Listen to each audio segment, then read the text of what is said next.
Very well. My name is Pablo Pasos. I am the director of CaboLabs Health Informatics. What we are going to do now is a small presentation about our EHR server. So I will present what it is and I will do a small demo.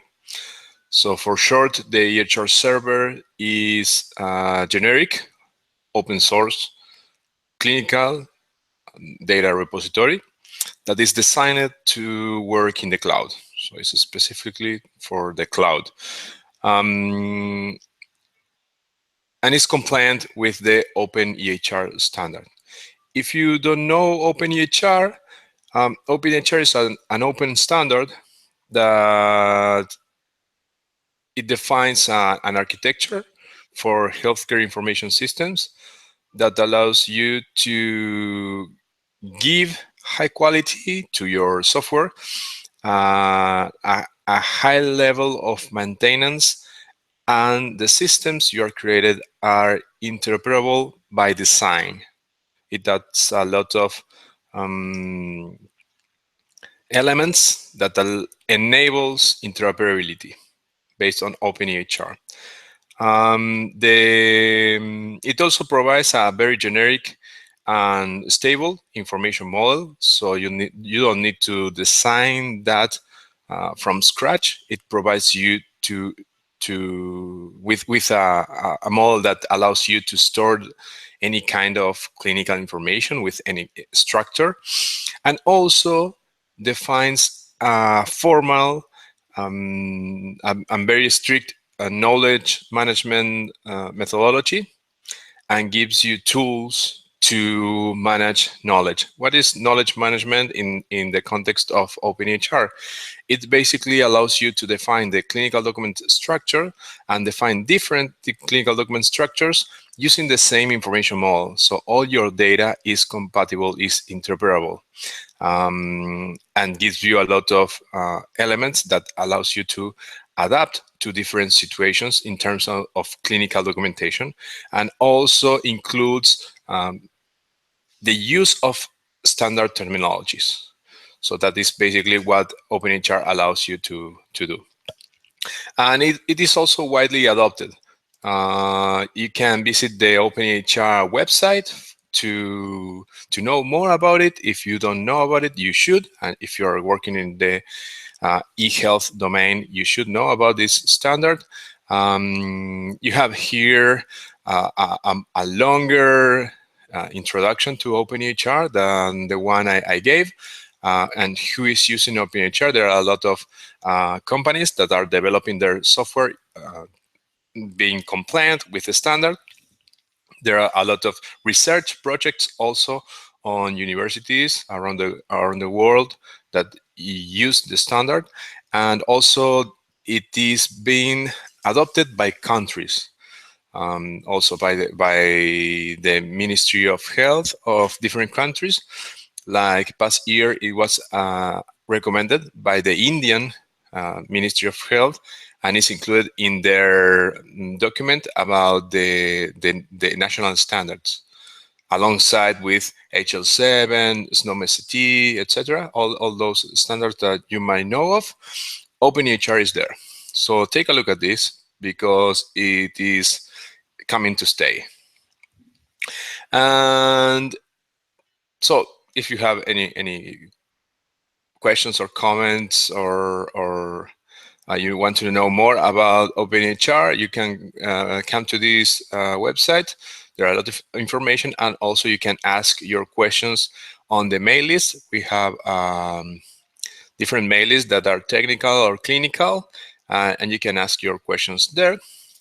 And it also provides tools to manage knowledge. And the basic tool provided by the community is the Clinical Knowledge Manager. This is a tool that allows you to define small pieces of your clinical documents. So our clinical documents definitions, so define terminology you use in those clinical documents, define the internal structure, defines constraints that your data should comply with. And what I mean with small pieces of information, you can You have here different definitions. If you go to observations, for example, you can find here the blood pressure definition. So you have a formal definition of what the structure for the blood pressure should be. You have here, I need to update Flash, but if you have an updated version of Flash, you can see a nice mind map about the internal structure, and here you can see the internal structure of this piece of information. Is the definition of the information, really. So using these pieces, you can create full clinical documents. For instance, a lot of clinical documents will have the record of the blood pressure.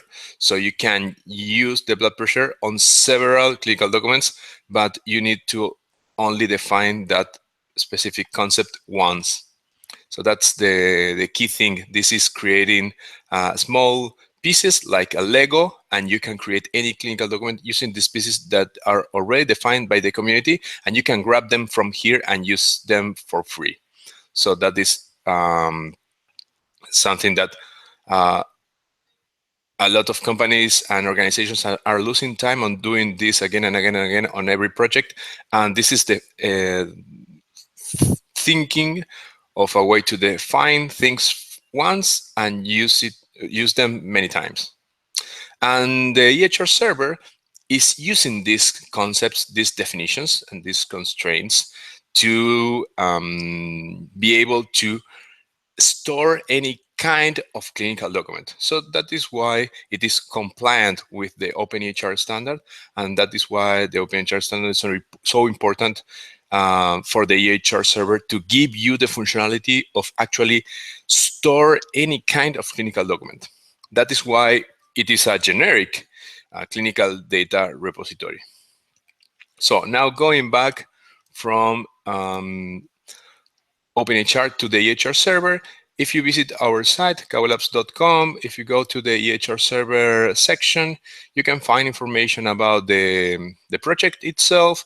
You can find a small demo video here, and the guides. You have here a white paper, and you have the full technical guide. This guide includes things like the API definition. So as I said, the EHRServer includes an API, so you can integrate it into your applications and systems and use it as a backend. So that is basically the role of the EHRServer in a health information system architecture, is to serve you as a backend, as a repository. And why it is a repository? Is because it is not only a database. It is a database because it has a database inside, but includes a REST API that allows you to interact with the server from external applications. That is the idea, that you use the EHRServer from external applications. No, it's not for end users to use. Like a clinician won't use the EHRServer. And it has also a web console for administration. So it is for administrative users only. It's not for end users. So some people ask me how to allow doctors or nurses to access the web console, and I repeat this. The web console is for administrators. It's for managing the information that is contained in the EHRServer, not for end users to see or to manage. Yeah, so you need to create your own applications and use the EHRServer as a backend. And your applications are applications for the end users. In the white paper, we have different scenarios that you can check of how the EHRServer can help you on your projects, and how the EHRServer can be used on your projects. It allows you to cut development time because you don't need to create, a clinical data repository yourself. So you need to design it from scratch, you need to develop it, you need to test it, you need to put it in production, etc. So the EHRServer cuts a lot of that work from your project, and it's very generic. You just need to configure it to support your data structures. And you don't need to do that changing the code or changing the database structure. You just need to feed the EHR server with the definitions I showed you before that are openEHR definitions. We call them, or openEHR calls them, archetypes and templates. The EHR server works with templates that are just a set of archetypes that are those definitions that I showed you before. Here you have also the Cloud EHR Server site. The Cloud EHR Server is just a software as a service provided using the EHR Server, so the open source project. And here you can find on the Learn section also more guides and some use cases that can help you to understand how you can use the EHR Server on your project. So you have more information here, and this combined with information on the CaboLabs site can give you a full understanding and all the scenarios where you can apply the EHR Server. Also, you can think of new scenarios that are not considered here. Very well. So I said that the EHR Server is basically a database, a REST API, and a web console. And the easiest way to do a demo is to show you the web console. So we are going here. I have loaded our testing server here, and this server you can access it for free. You can test it. You should create an account first to access the web console. But after you create an account, you will have your credentials and you can sign in. I will sign in as an administrator. So if you download the application from GitHub, you will be able to log in as an administrator. So if you go to my GitHub account, it's github.com. My user is P Pasos. That is for Pablo Pasos. It's my name. And you can just grab the code from here, and you will be able to log in as an admin if you grab the code from here. On the test server, you will be able to log in as an organization manager. That is another role that has lower permissions than the administrator. So I will show you the full interface here. So I will log in. The first thing I receive is a notification about the latest version. The version we are showing right now is a 0.9.5, and you can see the version here, the current version here. So I deployed this a couple of days ago, so it's the latest version. What you can see here is here you have the dashboard with quick access to some sections in the system, with some numbers there, just some indicators about how many EHRs are stored in the EHR server, how many contributions there are, changes to EHRs are like when you add a clinical document to an EHR, a contribution is created. Then you have the queries here.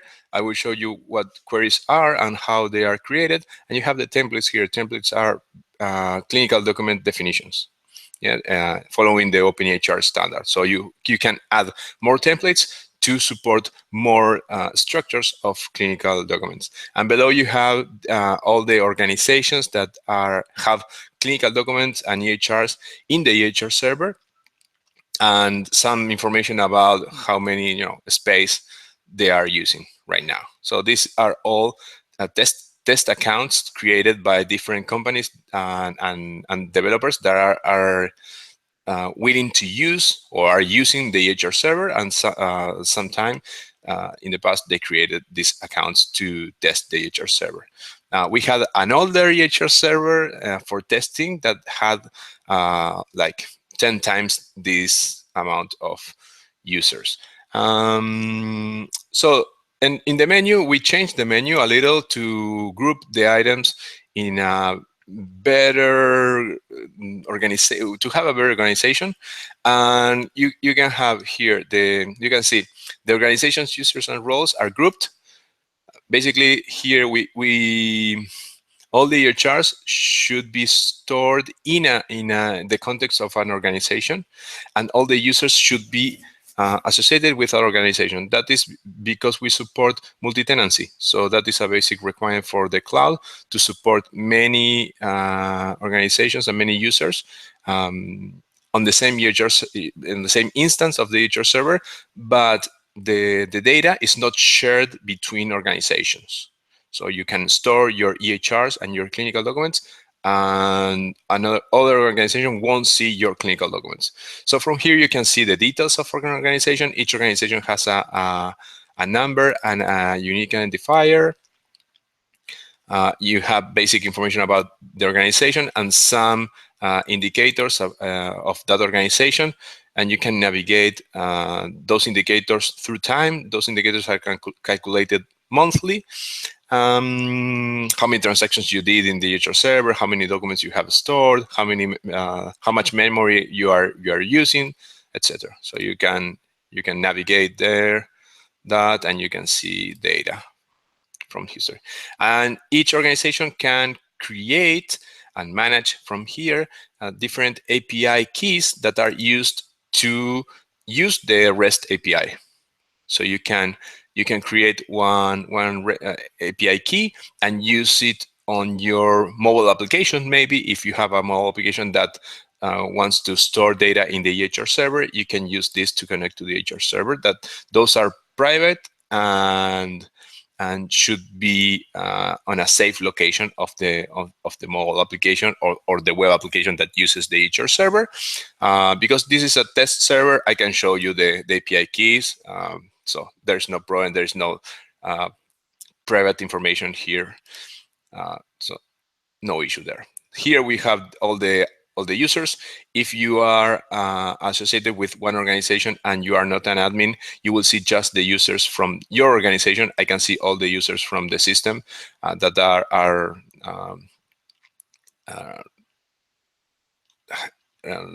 registered on the system. And because I am an administrator, so I can see all the details from everyone and I can manage them. I can assign roles to them. I can remove roles to them. I can revoke credentials from here, etc. So I can go to one user. I can edit. This is because I am an administrator, so I can change the roles. I can assign them to different organizations. I can revoke credentials, etc. from here. So you have full access to all the user management. And you have the roles here. We have basically 4 roles. Administrator, I am an administrator. Account manager are the users that create accounts for organizations. Organization manager are the ones that can manage all the things of an organization. So basically, the highest role with the highest power is admin, then account manager, then organization manager, and then users. Users just can access the API. They can't access the web console. So those are not cannot manage information on the web console. Just access information from the REST API. Those these roles are used for end users. So then users can store and query and retrieve information from EHRs through the REST API. Then you have the EHRs. So I have a list of EHRs. We don't have information about patients. We don't have demographic information, just EHR data. And you can create EHRs from here or from the REST API. Basically, when you create an EHR from the web console, you should select to which organization should that EHR be associated with. Because I am an admin, I can see all the organizations, but if you are not an admin, you will see just organizations that you have access to. You can have more than one organization also. And here you can enter the one identifier that is used also on an external system to identify a patient and have a link to the demographic data. But we don't have demographic data here. We don't have names or identifiers or whatever. This is just anonymous data. So this is related to privacy, really, and security, of course, that we don't have clinical data associated with demographic data.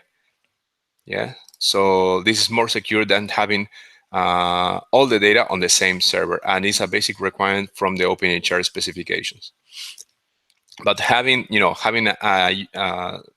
patient identifier here, you can link that to the demographic information in your system.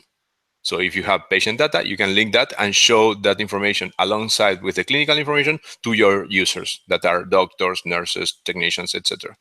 On the contributions area, you can see all the, this is basically the commits of information to each EHR. So all the additions of clinical documents to an EHR are logged here. You can consider the contributions as an audit trail that has all the information about the each commit of information. You have the time, you have the EHR where the documents were committed, you have the number of documents that were committed to that EHR, and you can see more information about the commit.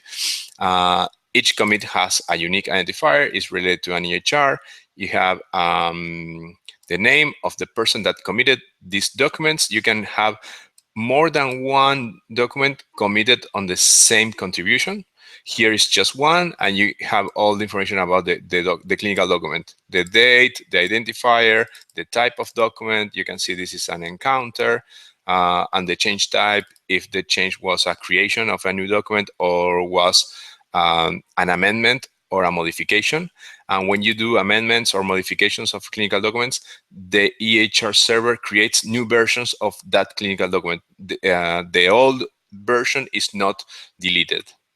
So the EHRServer manages the versions of your clinical documents. And this is also a basic requirement of the openEHR specifications. And you can see the details of the clinical document in the contribution. This is just a style sheet applied over an XML. And you can see here is fake data because this is a test server, but you can see some blood pressure information, heart rate information. So, but this is all auto-generated for testing, just that. And if you click on the XML, you can see the source XML that is the clinical document instance. So this is data, clinical data. If you go to the versions, you can see each clinical document in the system that you are allowed to see, and you can see all the versions associated with that clinical document. As I said, the EHRServer manages the versions of clinical documents. When you create one, you can modify that, but you will have two versions. So data is never deleted. That is a legal requirement for clinical information systems. You can't delete clinical data from the database. So, and this also goes with openEHR related requirements. But from here, you can see for audit purposes, all the versions of one clinical document, and you can see what changed between different versions of the same clinical document. Directory allows you to create folders, basically, to organize the clinical documents is inside an EHR. It's just a folder structure. The queries is the most, I think, the most advanced feature of the EHRServer. So after a client application commits a clinical document to the EHR, the EHRServer, that clinical document can be queried. You can get the information from that clinical document. And the way you can get information from that clinical document is through queries. And queries are not created in SQL. You should not write code. Queries can be created by an administrator. Even the administrator can be a clinician, so they can create queries of the data they want to see on the end user applications, but will be, an admin clinician. It's not an end user clinician who will create the queries. And we have a query builder screen where you can create two types of queries. You can query for data values, that is basically just data points, and you can query for full documents based on certain conditions. So I will show you one query that I have already created is the high blood pressure query. This query is about getting clinical documents that have records of blood pressure and the blood pressure is high. The definition of the blood pressure being high is if the systolic is greater than 140 millimeters of mercury or diastolic is greater than 90 millimeters of mercury. So these are the conditions of the query. And if I go to edit, I will show you the query builder. This is basically it. You set a name, you choose the type of query. If it's a document query, you select composition. If it's a data query, you select data value. Here you have a lot of concepts defined in the openEHR way. These are archetypes, like the one I show you on the clinical knowledge manager. Like this one is blood pressure, and you can see all the data points associated with that clinical concept. Like you have blood pressure, you have height, you have respiration, you have body weight, you have pulse or heart rate, you have a diagnosis, etc. You have a lot of concepts here that comes from openEHR definitions. And you can query just selecting those concepts and the data points in the concepts. When you select a data point, because we are doing a document query, you can see that data point is of type quantity. That quantity has two different attributes, magnitude and units. So you can say magnitude should be greater than 140, and units should be equal to, and we have a list of options. The list of options that this is giving you comes from the definition of the clinical concept, comes from the openEHR archetype. So we have just one option here. So this is part of the definitions of the clinical documents that contains the structure of the data, but also contains constraints. And this is one constraint. The units of the systolic blood pressure should be millimeters of mercury. And this comes from the archetype, from the clinical concept definition.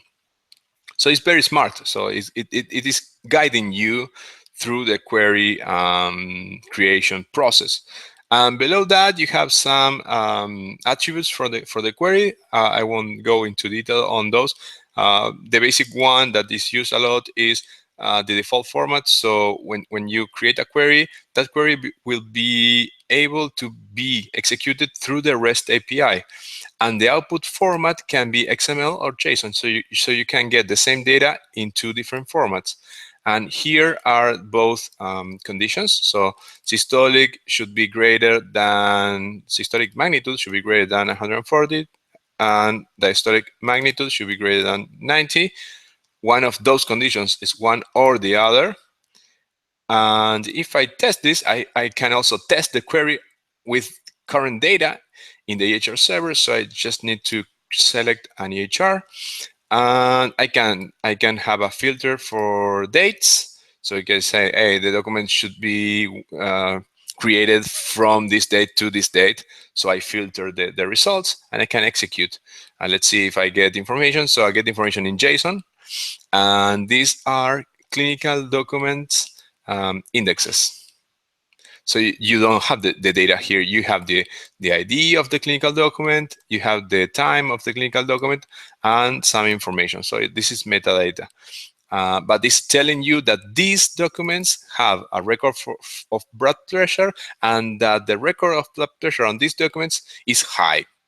So you can use that information for different purposes. You can just, with the document ID, you can get the full document to get all the data, or with just counting these documents, you can know if the patient has a certain condition, maybe hypertension, high blood pressure, because it has a lot of records of that, and maybe the patient is not diagnosed yet with that condition.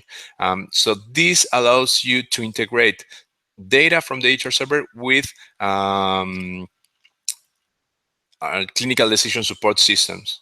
So you can have a rule in a clinical decision support system that is querying for high blood pressure records, and if the records are more than, I don't know, 10 in the last couple of years, maybe it should show an alert to the clinician to check on your blood pressure and maybe to diagnose you as a person with hypertension and give you some medication for that.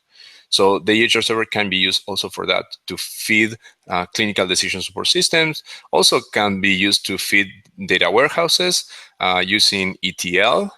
An ETL process can also be used to execute queries to get data for analytics. Also, if you want to display a nice dashboard for your doctors, or even for the patients themselves, or on patient portals, you can integrate patient portals with data from the EHRServer just by creating queries. And you can create any number of queries getting different data. And I will, just for fun, I will create a query quickly to get data about, I don't know, heart rate or vital signs. I will do vital signs. Vital signs. And I want data, so it's data value. And I can select blood pressure. I can add systolic. I can add diastolic. I can select height, and I can add the measure of the height. Respirations, I can get the rate. So this is the respiratory rate. The weight, body weight, I can select that. Pulse, heartbeat, this is the heart rate, is this one. We don't have other vital signs here, no, but this is enough. I want JSON to be the output format, and I want this data grouped by path. The meaning of the group by path, path is basically a term used by the openEHR standard, is to group data that has the same type, basically. But the same type, not in terms of the type in the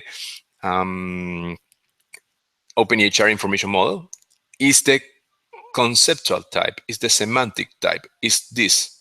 Is group all systolic together, group all diastolic together, group all the heart rate together, group all the weights together. With this, you can get a nice time series, so you can chart the data directly. And the EHRServer does that. So if we want to test, we select an EHR. So before creating the query, you can test it. That is to check if the query is getting you the results you need.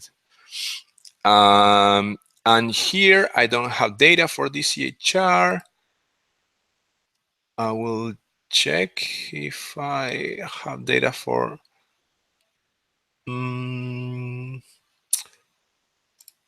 I should have data here. I should check what EHR has data for these values before doing the demo. Let's check another one. No, I need to find one with data, but yeah, we don't have data for these EHRs. I should create more data, but the idea of this, just you can test it yourself later, is that you will get data on the series here, and you will get data. This will be for the systolic, this will be for the diastolic, this will be for the height. So you will see here small objects containing data. And will be a lot of objects associated with a timestamp. So you will see like magnitude information and a timestamp associated, so you can chart that information. It's a pity that I don't have one patient with data here to show you some results. I can show you the results on the production server later. But I will continue just to move quick to the next area. And this is another area that is very important, and the template list, because the templates are the clinical document definitions. Those defines the structures of the clinical documents that the EHR server supports. So basically, you can define and add new structures to the EHR server, and through the REST API, you can store information about those structures. So you can add new structures, then store information right away about those structures, and after that, you can create queries based on those structures. So you don't need to change the source code or the database structure to support more clinical documents. And you don't need to write your own queries to get information from those clinical documents out the EHR server. So it is that. Just add the definitions, commit some data, then create queries, and you can execute the queries from the REST API. So you can get data back from on your apps to show that information to your doctors. Full clinical documents or just data points, and you can chart the data points. You can do whatever you want, but it's that easy. So it cuts a lot of development time. What you need to do is just create the clinical document definitions, and there are a lot of tools, open tools for doing that, and there are a lot of resources to to learn how to do that online on the openEHR website. If I go here, I have just some sample templates loaded here.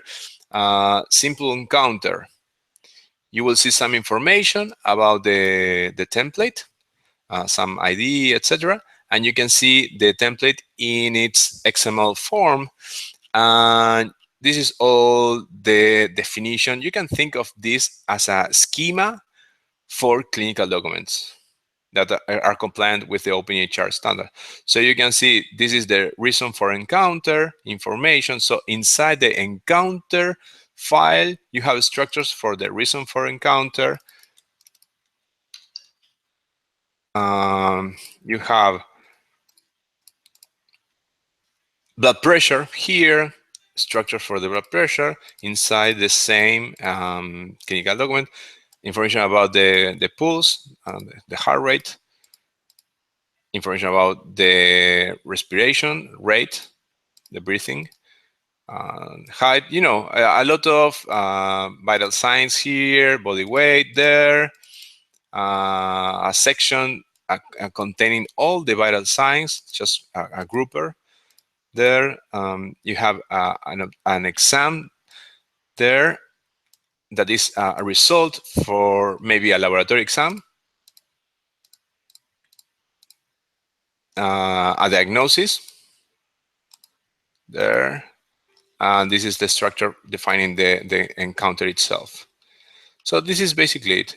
If you want to know how to actually use the system in terms of adding new templates, how to create queries, how to commit, etc., we have a lot of guides here. So you have the data commit guide, basic API usage, some openEHR fundamentals that you will need to know, some terminology stuff. So we have a lot of information here. So this is the basic demo for the EHRServer web console. And the latest section is just this is more an internal utility than a feature for end users. This just allows me or an admin to create notifications for other users. So if you log in as to your account, you will see the notification about the new version of the EHRServer when you access the system. And this is the place where I create those notifications. You can also see your profile here. You can change your data and just log out there. So this is the basic show around the EHR Server web console. If you have any questions, any comments about this, I will be very glad to answer all your questions. Just you can contact me through the Cloud EHR Server website, or you can go to the CaboLabs website and just click on contact, or you have here our social networks. You can contact me through there. You can also just go here to my profile here, and you have my personal, this is the CaboLabs social networks, and you have my personal networks here. Just contact me, drop me a line, ask me questions. Let me know if you like the EHR server. If you want to use the EHR server, I will help you. I will give you information. Just let me know. Remember, it's an open source effort to create something that can benefit a lot of development companies, trying to avoid a lot of duplicated effort on the clinical information system backend. We are designing clinical information systems and backends again and again, solving the same problems 10 times, losing a lot of time on the backend, and we should really be focusing on giving features to our users, not on creating things that can be created based on standards that already are problems that are already solved. A lot of companies are solving those problems again and again and again, and losing time and money really on those. So that is why we created the EHR server using the openEHR standard, and that's why also we created the SaaS service, the software as a service cloud EHR server, that is the same system, just provided on a managed platform. So you don't need to worry about deployments. You don't need to worry about backups, security, etc. It's all handled in the backend as a service for you. Yeah, but we don't charge anything related to licenses. For example, is what you use is what you pay. See, so that is the basic idea of the EHR server and the cloud EHR server service. So that's it. If you have any questions, just let me know. Goodbye.